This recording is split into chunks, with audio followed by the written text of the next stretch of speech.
Hello everybody. Welcome back to my channel. New background today. Don't look too closely at it. It's like bugging out a bit. Yeah, I kind of like it though. Next vid, I'm gonna try and do a Christmas one. Because I'm a jolly little guy. And I may slap a Christmas hat on some of my PNGs as well. How exciting is that? Today I'm gonna be sharing my go-to method for stealing art styles. Stealing art styles ethically. I am not a thief. Disclaimer. I am not stealing. Nobody owns an art style. They don't belong to specific people. I, in fact, am 100% not a thief. The only thing I would consider wrong is, tracing art people don't want to be traced. Because, that's their boundaries. Referencing is completely different. Take inspiration from anywhere you want. That's your business. You can trace, but make sure you have permission and don't post it online claiming it's your own art. You see, like any other normal artist, I used to have this problem. You go online, see some really cool art, and you think to yourself, holy schnitzercrock, that is a bloody cool art style. I'd skin someone alive for the ability to draw like that. Or something along those lines. Yeah, I don't feel like I'm the only one with this problem, so I did a little research. And I found the solution to this issue. Turns out, with a little bit of research and effort, you could copy and replicate any art style, really. It takes a little bit of studying, though. You see, before I unpack exactly how to do this and this little silly secret, you gotta do two things. One, understand what makes art styles unique from each other and how that can impact the drawing method. And two, subscribe to my channel. That'd make my day. Trying to hit 300 by 2026. Big 2026 is my year. 2026 is my year. I gotta hit 1,000 next year. We gotta hit 300 first, though. Subscribe, please! Anyways, so I'm going to teach you about 3 different unique art styles that are certified classics. The first one I know you have heard of. It's realism. It's as it sounds. Realism is an attempt to represent the subject truthfully. This means it's not colored by emotion or symbolism. It's identifiable by the insane amount of detail and just realisticness. Realism is also supposed to lack any supernatural elements or extreme stylization, or minimal stylization. You're not supposed to stylize. It's supposed to stay realistic and So the second one we have is Impressionism. Impressionism is, it's intended to be a realistic depiction of the world and its motions through color and light. It's identifiable by its visible brushstrokes, unusual angles, commonly unblended colors, and the way motion is visible throughout the piece. It's one of my favorite styles. I encourage you to do a little research on it yourself, especially post 1886 Impressionism. It won't disappoint, trust. It's so interesting. Alright, third one, pop art. Yes, the colorful one, the coping mechanism for post-World War II Americans. It's characterized by its very bright and colorful complexion and the common use of silk screening. It's basically like a stamp almost. The subject of pop art is also really important to the style. Almost forgot that. So popular people, celebrities, big brands, in advertisements, popular characters from comics, media, just anything that you yourself could recognize in the wild. It's a very stylized art style. Keep that in mind. Now that we know a bit about the different art styles, let's ask some questions to ourselves to really see if we understand what the differences are.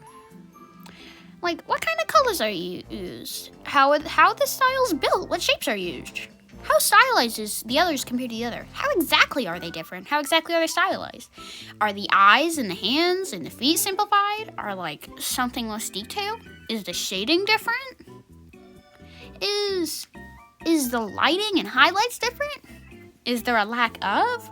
What do the colors look like? Are they bright? Are they saturated? Are they muted? Are they pastel? These are the kind of questions you should probably ask yourself when trying to figure out how to draw a new art style. Because things like these can help you a lot when you don't know what's really going on. Without understanding the build of the art, you can't really replicate the style accurately. So, for example, if I wanted to replicate, let's just say this piece that I drew, this style, it's a new one I made. I'm really proud of it. Let's say I wanted to replicate this, but I got lazy and I didn't want to look closely to see what the artist's intentions were, what kind of shapes, what colors, and I just, like, winged it because, like, I mean, it's better to try than, like, not try at all, right? Because I did this and I didn't really want to try to understand what's going on. When I try to, like, draw in this style that I haven't really practiced or understood what's going on, it comes out kind of different. So what can we do to fix this problem? First step, what I like to do when trying to identify this is treat it kind of like a spot of difference. With this example I have here that I drew, and then, like, in an attempt to replicate the style, let's try and see where we mess up the most. Alright, voiceover flurry. This footage is like 3.5 minutes, so if I and say for half of this 3 minutes, my script wasn't in order with my footage. Thank you very much, me. So what we're doing is breaking down the shapes because we didn't really replicate it well because we weren't focusing on what makes this style a style. So we're breaking down this weird curved head shape into a circle and an oval. We're tracing the shapes, not the line art. The line art can actually, tracing just the line art can mess it up a bit when you're trying to, like, study what the shapes are. So we're tracing over where the shapes would go on the original piece and putting them, what we traced, and trying to put that over top of our replica to see what we could do better on. So the ears is a really big bad one because the ears are 2 long ovals that meet at one point. And the hairband thing is 1 line of continuous circles. So, yeah, that's awful.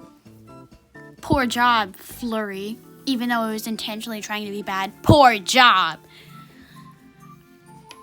Here we are. I don't think the ears are big enough for my liking. But it's an improvement. It's an improvement.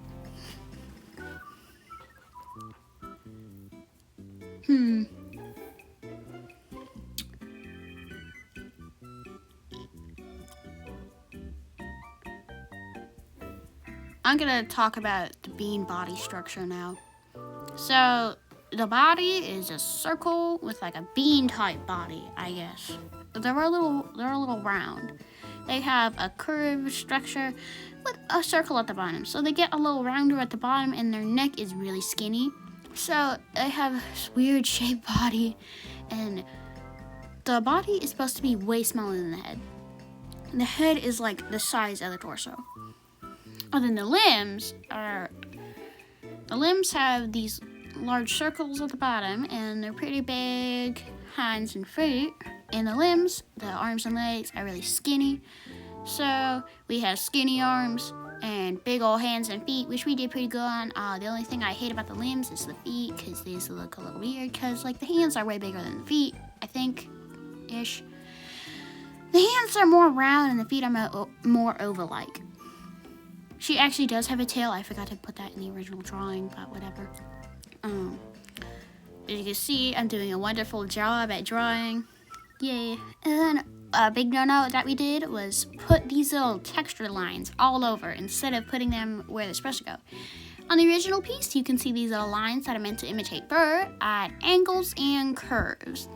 So on the replica piece, they're just scattered all around.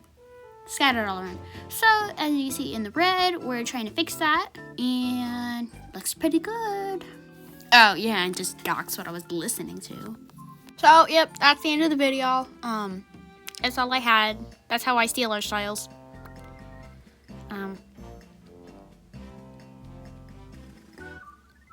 Yeah.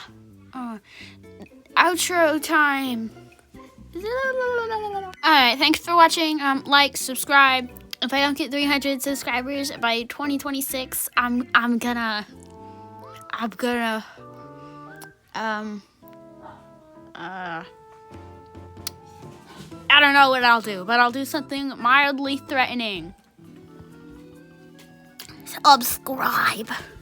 Alright, now press that probably white button, maybe. Maybe is it red?